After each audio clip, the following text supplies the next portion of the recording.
Welcome to Master the Game. I am Juice, and today is day 14 of RPG A Day 2021. I believe today we're going to talk about all four of the words, and those words are safety, limits, fun, and momentum. So let's get started.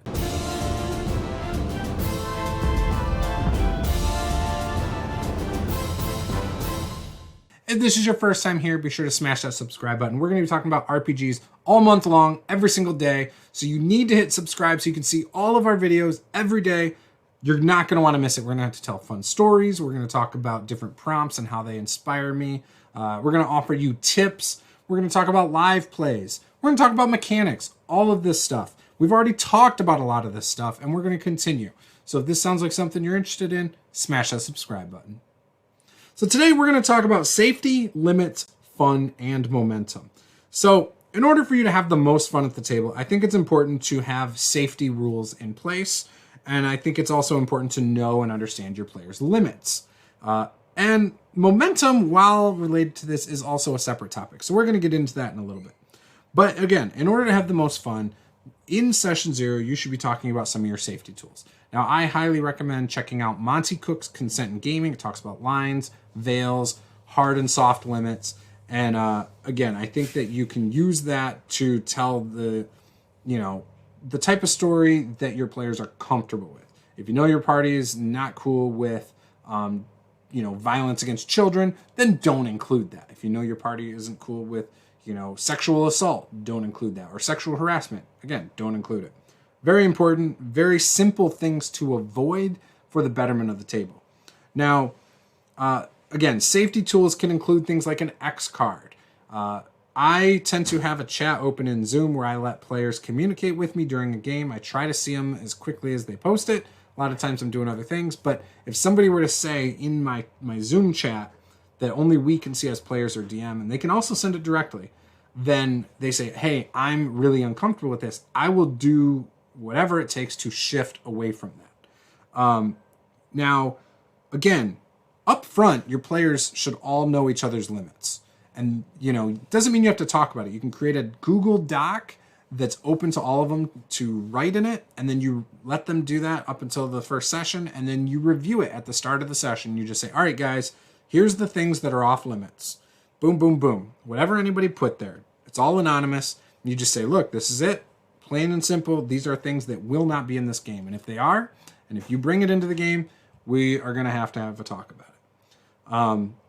Now, again, this is going to make your games better. It's going to make everybody trust each other. We've already talked about trust previously in this month, but this is going to help create trust and keep trust at the table. And when it comes down to it, if one person's not having fun, nobody should be having fun, right? Let's work together to tell the most fun stories at the table for everybody. Now, the last thing I want to touch on is momentum. Now, this is something I think is very important. A lot of times when people's schedules get busy, the scheduling of the next game is either put off for a long time or you cancel games because of things coming up. The momentum can die in a campaign. I don't know about you, but I've had campaigns where we've gone months without playing. And when you got back to the table, it just didn't feel the same. You weren't as enthused about it. You forgot stuff that happened because momentum died. And so I think momentum is extremely important in campaigns. We're experiencing this right now with my Dragon Age campaign, where we have one player out because of medical reasons. And we entertain the idea of continuing to play. We still might. We're still up in the air on it, talking about it. But we also want that player there. He's not going to be there. And so we're on the fence about it. But I'm concerned that we're going to lose momentum, and when we go to come back to it, we're all just going to not be interested anymore. This happened with my Pathfinder campaign, the Fall of Plaguestone, where we just missed a couple sessions, and it got to a point where everyone was just like, they lost interest, unfortunately. And that is the easiest way to kill a campaign. I've had most of my campaigns in my life have fizzled out due to momentum. And so I've found in recent years, to keep momentum up, you still run the session if you're missing a player or two.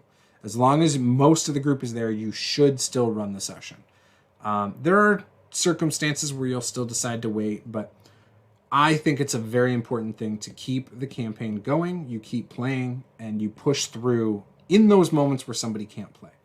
Come up with a reason for that character to be off screen and move on.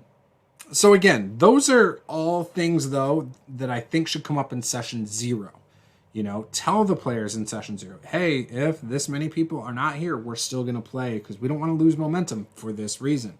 Let people know why we're going to keep track of people's hard and fast limits. Let people know what the safety tools are. Go over these things in session 0 to make sure that everybody has a good time, the campaign stays fun and keeps going. That's very important to me. If you want to see a good example of a session 0, we did it for Blue Rose. You can check it out. The link is right here. You can go and check that out. And let us know what you think in the comments below about session 0, safety tools, momentum. Would love to hear how you handle these things, and maybe I can take some tips from you. This was Master the Game. I am Juice. Game on.